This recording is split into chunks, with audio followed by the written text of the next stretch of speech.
موسی علیه السلام جادوګر سره مقابله وکړه.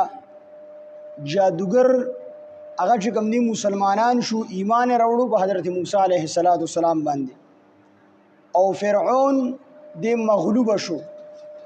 د فرعون چې کوم وزیرانو کوم خاص خلک یو، نو هغه فرعون ته وی چې ته به د موسی علیه السلام او بنی اسرائیل د کشان د آزاد پرې دی، ځکه ته هم مغلوب شوي، خو صرف په دې یو مقابله کې مغلوب شي، نور خو ته په دې باندې غالب یې. د بنی اسرائیل د کشان د آزاد م پرېږده، او موسی علیه السلام هم د کشان د آزاد م پرېږده.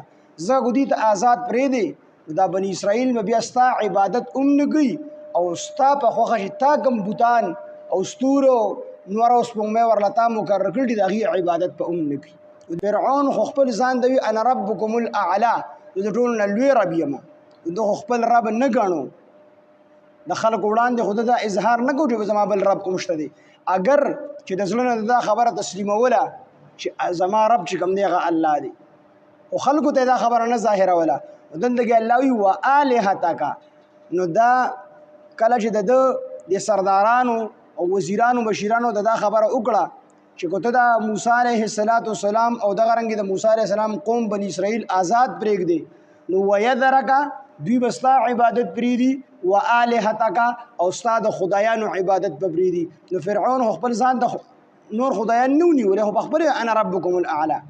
وآلهتک نه مراد مفسرین وایي چې بعضې خلک خو داسې وو چې هغه د فرعون سره خواته پاتې کېدل، نو هغوی به راتلل فرعون ته به یې ډایرکټ سجدې لګولې. خو چې کوم خلک بلري وو، نو هغوی د فرعون مجسمې جوړې کړې وي، د هغه شکلونه یې جوړ کړي وو، تصویران یې جوړ کړي وو، بوتان یې د هغه جوړ کړي وو، هغه ته به یې سجدې لګولې. نو دلته کې چې دوی وایي ویذرک، دوی به ستا عبادت پرېږدي، وآلهتک او ستا په خوښه چې تا د دې دپاره کوم خدایان ټاکلي دي د هغې عبادت به پرېږدي.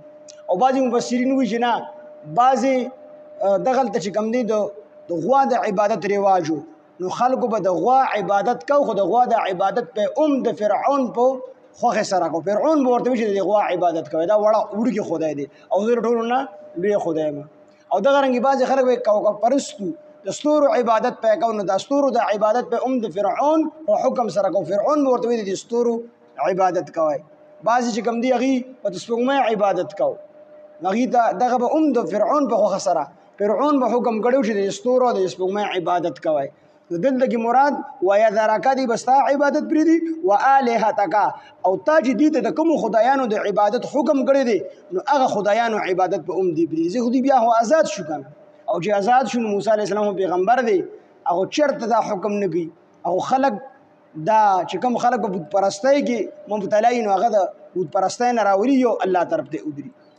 فرعون وی چې اگر د یو مقابله کې خو زه مغلوبه شوم، مونږ کمزوري شو، خو نور خو مونږ په موسی علیه السلام او د موسی علیه السلام چې کوم قوم دی بني اسرائیل به خو مونږ زورور یو که نه، دوی زه داسې نه پرېږدم.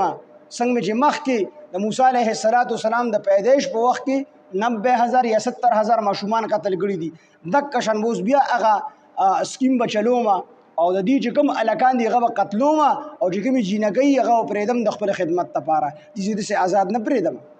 نو موږ په دې باندې زورور یو، اگر کو په یو واقعیا کې مونږ ناکام شو، خو نور مونږ زورور یو. قال موسی علیه السلام وفرمایل لقومه خپل قوم ته استعینوا بالله، تاسو مدد غواړئ د الله نه. پیغمبر هر ټیم کې خلک الله طرف ته رابلي، او چې کوم دنیا پرست خلک وي هغوی د خپل زور نه غاویره وي، نو هغوی خپل زور خلکو ته ښي چې زه به دا چل وکړم، زه به دا چل وکړم، هغه چل به وکړم، کسان به مړه کړم، قتل به یې کړم، هلکان به قتل کړم، جینکۍ به له ژوندۍ پرېږدم. هغوی ټول د خپل ځان خبرې کوي، او پیغمبر په هر ټیم کې خلک الله طرف ته رابلي. موسی علیه السلام ته وفرمیل چې د الله نه مدد غواړئ او صبر کوئ، دا ځمکه به تاسو ته حواله کېږي، ځکه دا ځمکه د چا ده؟ دا خاص د الله ملکیت دی. دا ځمکه دا د فرعونیانو نه ده، دا د الله ملکیت دی. یورثها من یشاء من عباده، نو دا په میراث کې دا ځمکه الله هغه چاته ورکوي چې څوک د الله خوښ شي، او خوښېږي څوک چې کوم سړي کې تقوا وي، د الله یره وي پکې، د الله په خوښه باندې چلیږي، وروسته نو هغه خلک به د الله خوښېږي، هغوی ته به الله د ځمکې د اختیار ورکوي.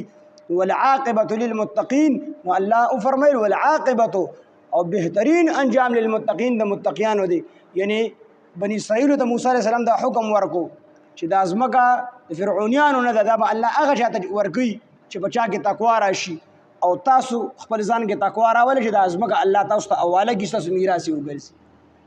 بني اسرائیل ورته وویل چې موسی علیه السلام ته لا پیدا نه وې دې فرعونیانو موږ ته تکلیفونه راکول، زمونږ بچیان به زمونږ په غېږ کې حلالول، او چې ته کله رانې نو موږ خو چې دا ظلم به او دا بربریت به ختم شي.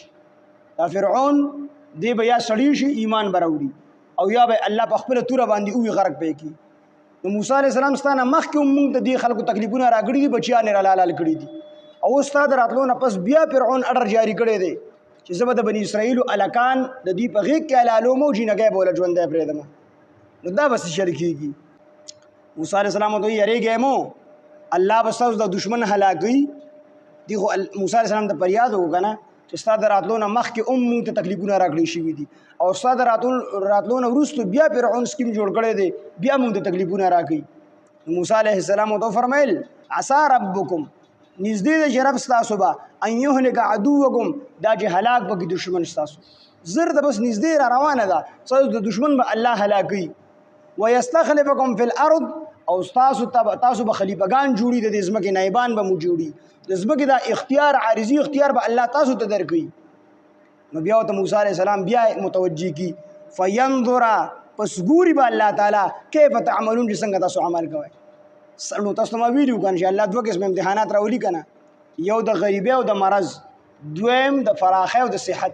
په بني اسرائیلو باندې دا یو قسم امتحان تیر شو، موسی علیه السلام د یو قسم امتحان خو تاسو ورکو، خو چې کله تاسو ته الله د ځمکې دا اختیار حواله کړي، ازادي د الله درکړي، بیا به هم الله ګوري چې څنګه عمل کوي.